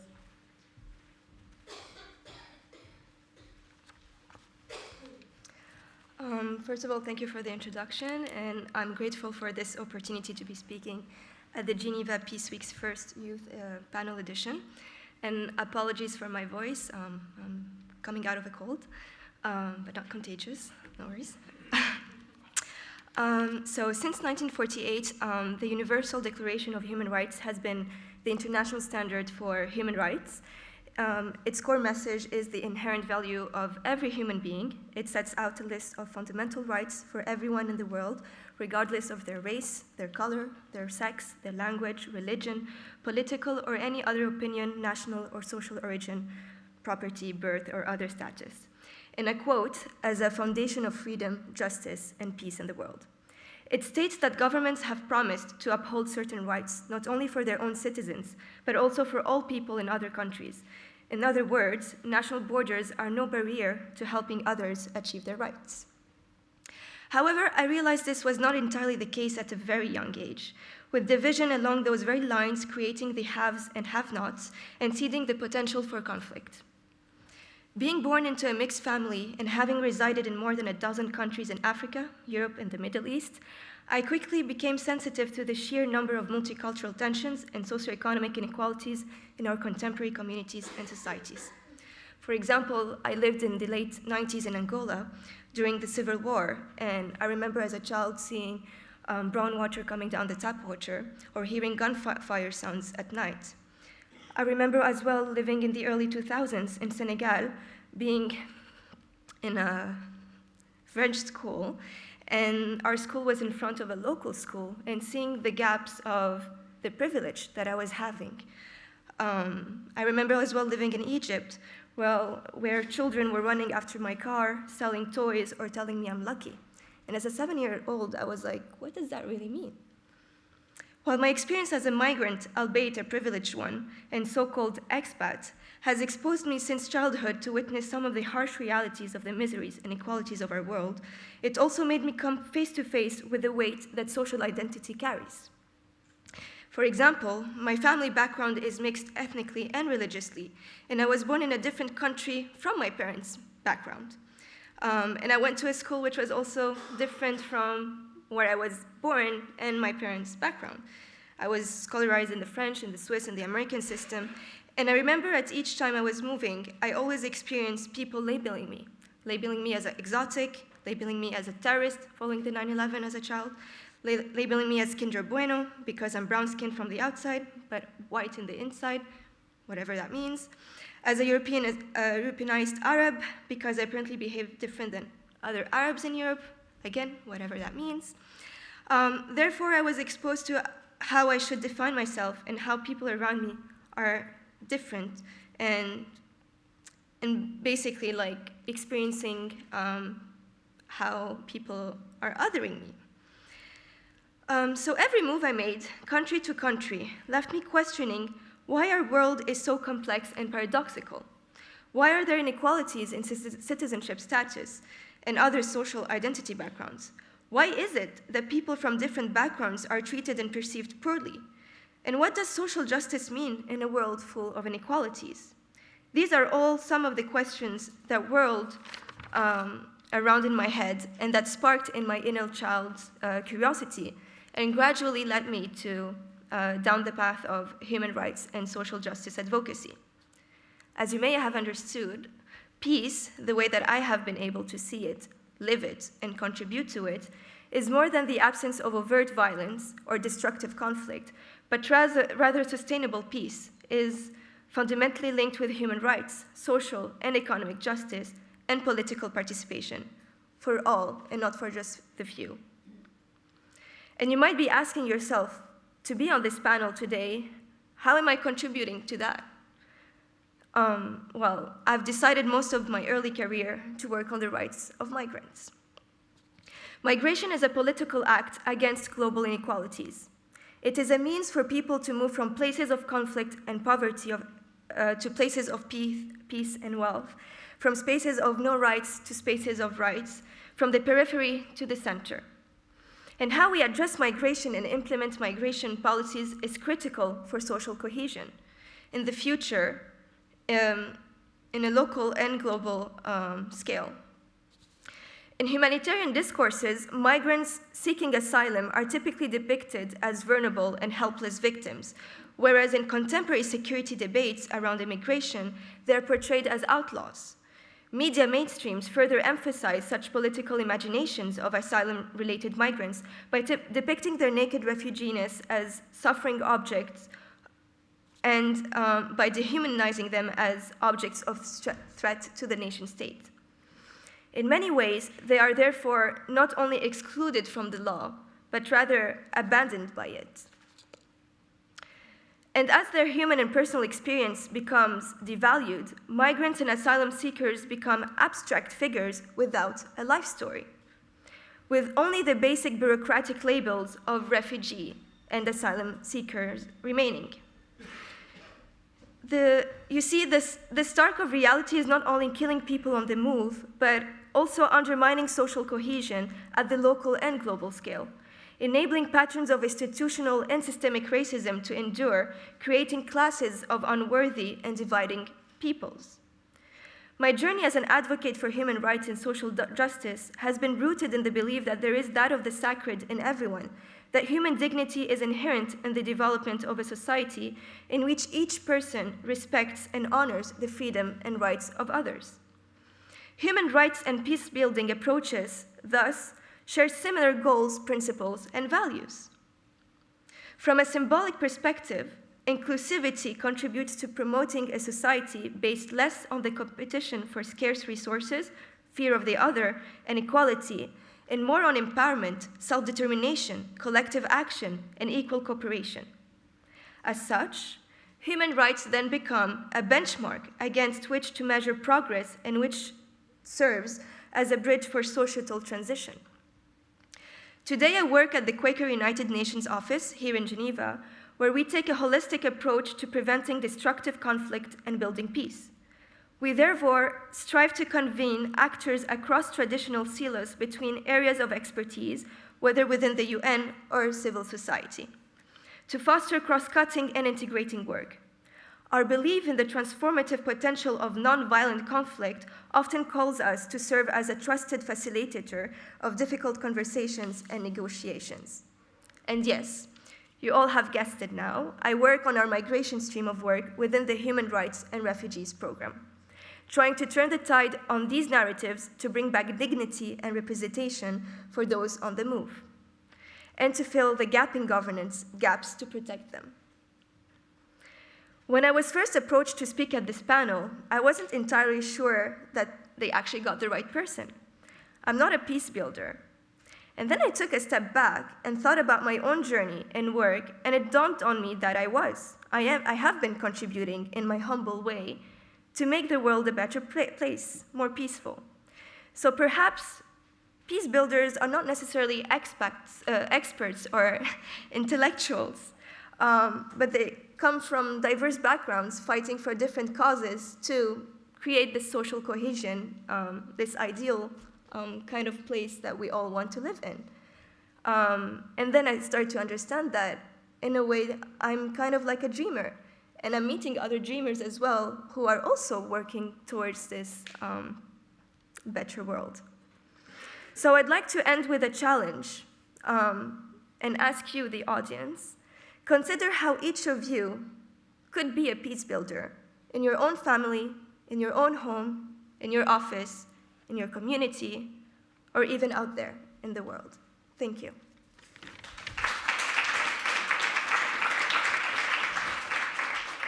Thank you so much, Yasmin.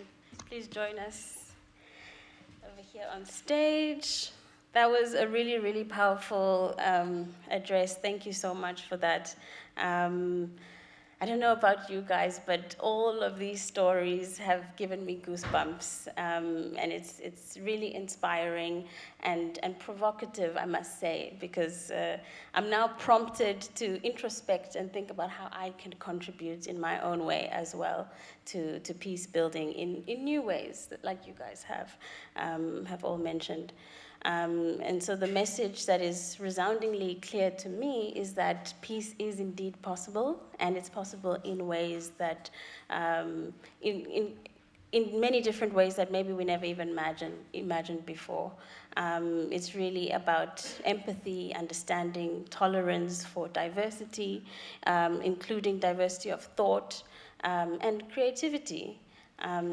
So, yeah, now I want to turn to you guys, our audience members. You'll remember at the beginning I mentioned that I want you guys to join the conversation, and we do have time for some interaction. So are there any, I see we have a hand. Please raise your hand if you have any other questions, guys.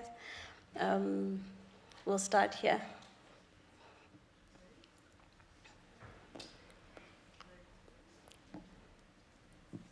Yes, I think it's working out. Thanks. Okay. My name's Helen Tong. I'm an international lawyer. I work in disputes. And I am so happy to be here amongst like-minded individuals. But I'm of two thoughts, and I'll play a bit of a devil's advocate. You think of the great humanitarian protesters like Gandhi who would say, non-violent means to get the message across. But sometimes you got to fight for what you believe in. Now, this is where it's a fine balance. It's like, how can I say, so it's like you don't go out there with the intention of walking all over someone, but someone walks all over you. So you have to ask yourself, so am I going to sit here and let you do whatever and, impinge upon my rights and whatnot? Or you try to straighten it out. I know it's not easy. I know we're sitting here in the comfort of four walls, it's safe and everything.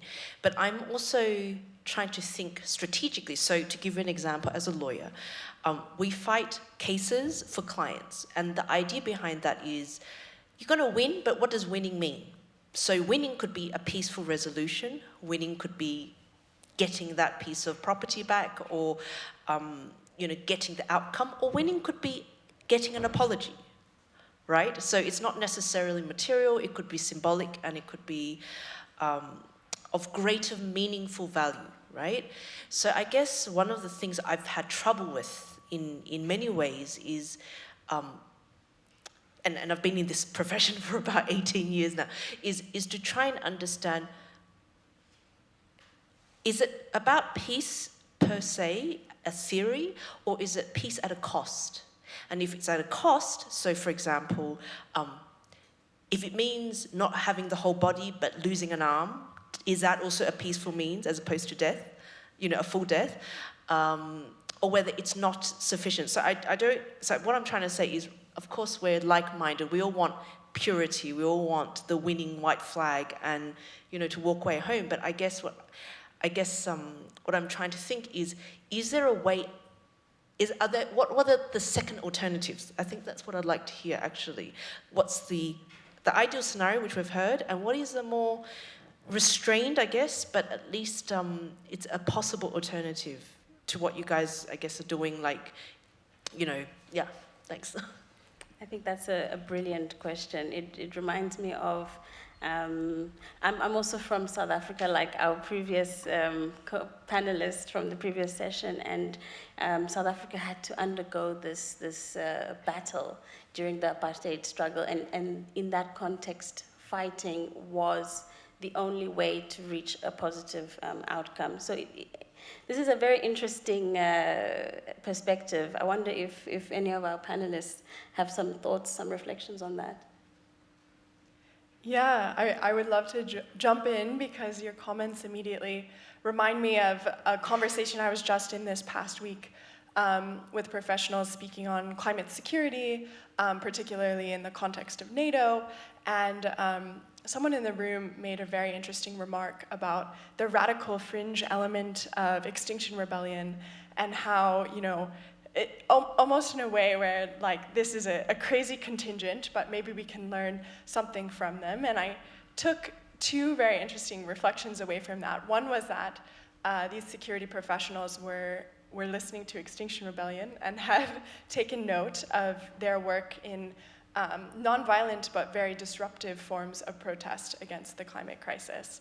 And two, that this gentleman had made the assumption that no one in the room could possibly relate to Extinction Rebellion, whereas, I was sitting there having joined some of these protests and very much admire some of their work, although it is very provocative and very controversial in other ways. And I think that those were both very useful reflections when thinking about the role of young people in kind of pushing the conversation forward and challenging assumptions, particularly underlying assumptions of the security establishment. And I think in the last panel, a number of these themes came out of the dichotomy that is often created between peace and security. And I think that when it comes to climate change, it is such an illumination and illustration of the fact that we can solve this crisis in multiple ways, one of which drives the underlying challenges forward to the next generation.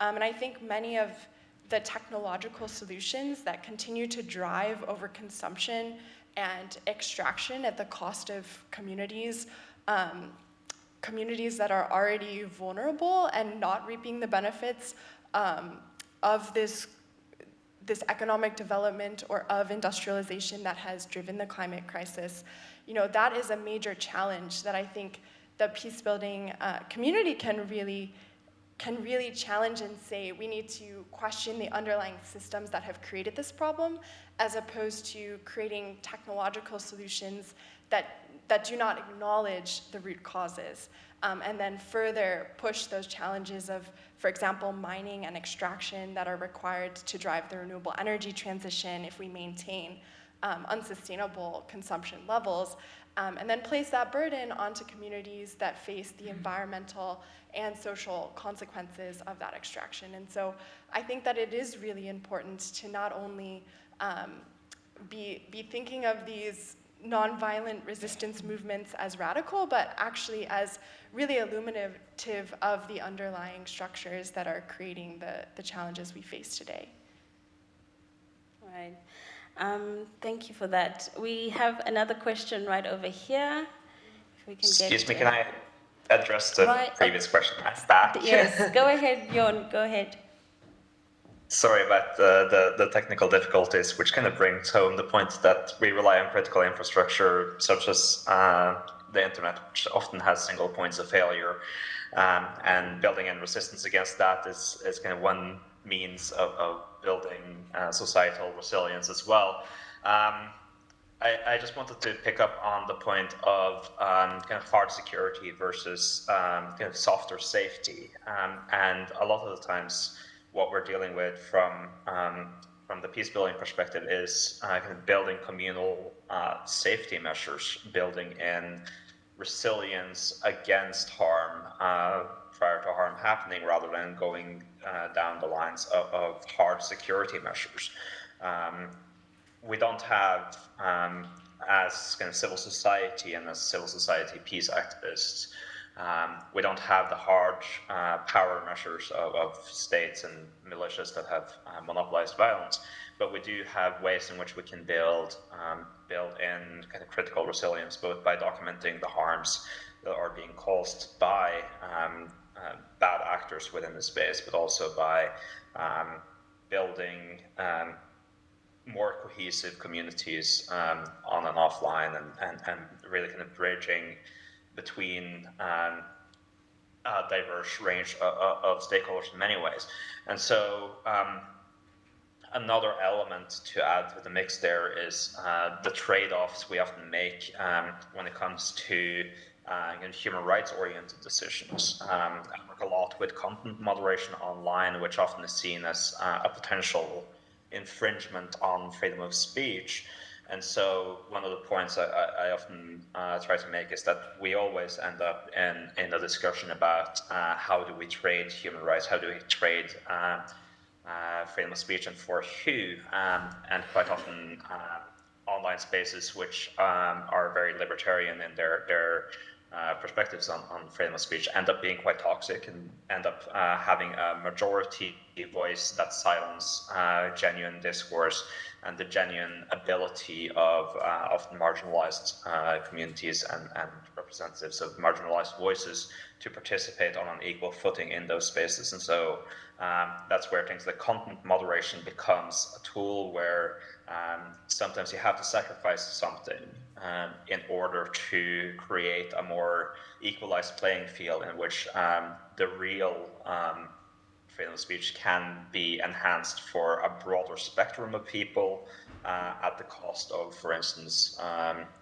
people's ability to use those avenues for spreading hate speech or harmful content. And so we're always in kind of this discussion about where to draw the lines and where to make the trade-offs in order to make more peaceful and cohesive communities across the spectrum. Thank you. Thank you for that, Bjorn. Indeed, I hope that answers your question. And I forgot to say, please do introduce yourself when when asking your question, please, sir. Good morning, or soon good afternoon, everybody. I'm Christophe Barbet. I sometimes speak at the Human Rights Council, and I have 2 minutes, 250 words. I like to tweet 149 characters, but it doesn't work. So I set up my limit at 25, or maybe an extension to 50 words. And that this interaction doesn't count. Now we got it. Peace is possible. Now, what makes you happy about peace? Once you transcend, and if it is replicable, you can face all sorts of situations with peace tool. Did someone count?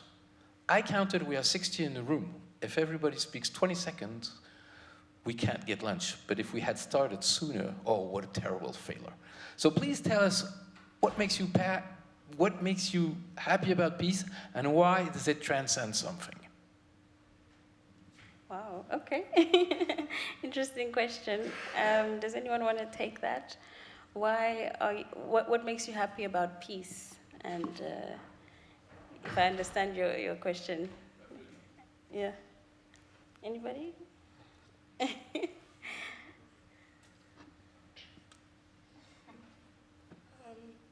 Sorry. I don't know how to answer this question in the sense of what makes me happy about peace, but what makes me give hope about social justice and social cohesion, and also my personal background, is the fact that when you cooperate with different people, the differences of all of us contributes to making one, if that makes sense. And so that's how I can answer maybe to your question. Yeah, I think I would jump off of exactly what you said and say that I think peace makes room and makes space for diversity as opposed to pushing everyone towards a monolithic thought. And I think that space is very beautiful, it's very communal, and it is the essence of being human, and not just human, but participating also in ecosystems. And I think that is just a very, very beautiful picture. I think we might have time for just one more question or comment from the room, and then we'll have to wrap up. Does anybody want to take on a question? Ask a question? If not, I will ask the panelists one more question very quickly. What advice would you give to young people interested in getting involved in peace building either in their community or in other spaces across the world? What would you say to them?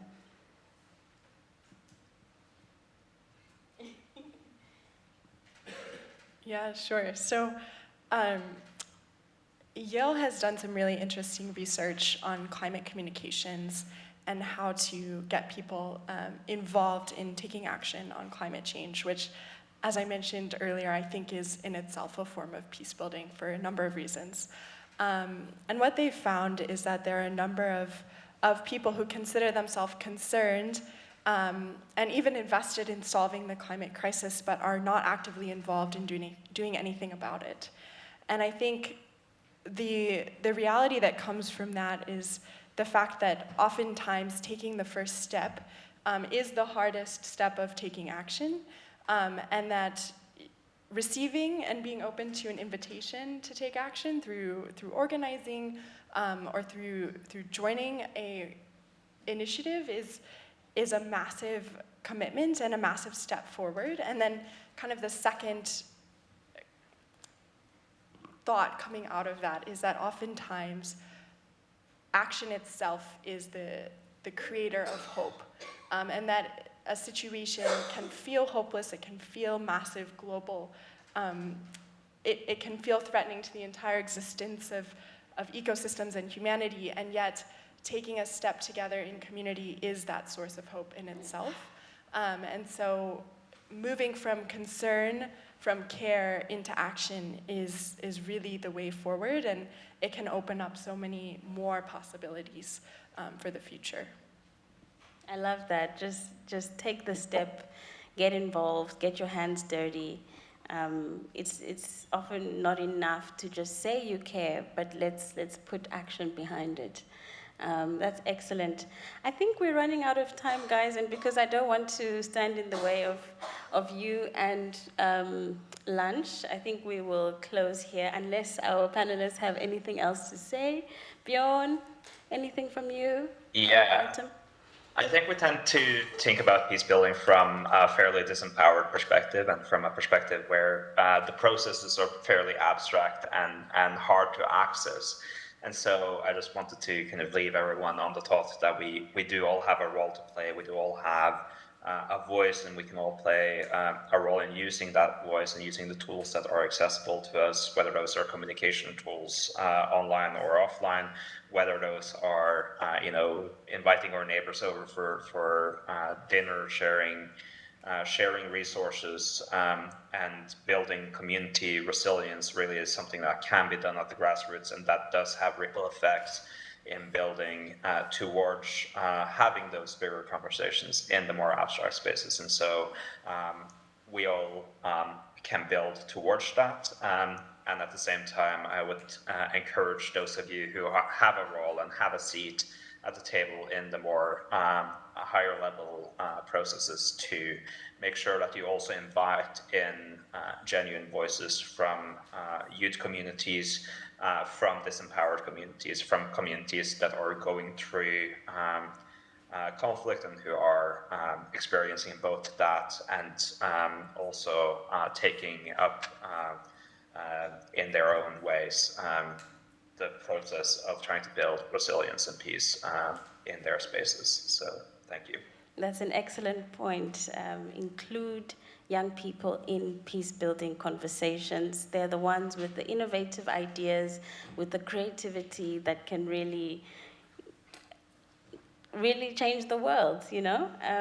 So with that, I think the resounding message from this discussion is that peace is indeed possible. And yes, thank you so much to our panelists and to our audience members. Thank you so much. And bon appétit.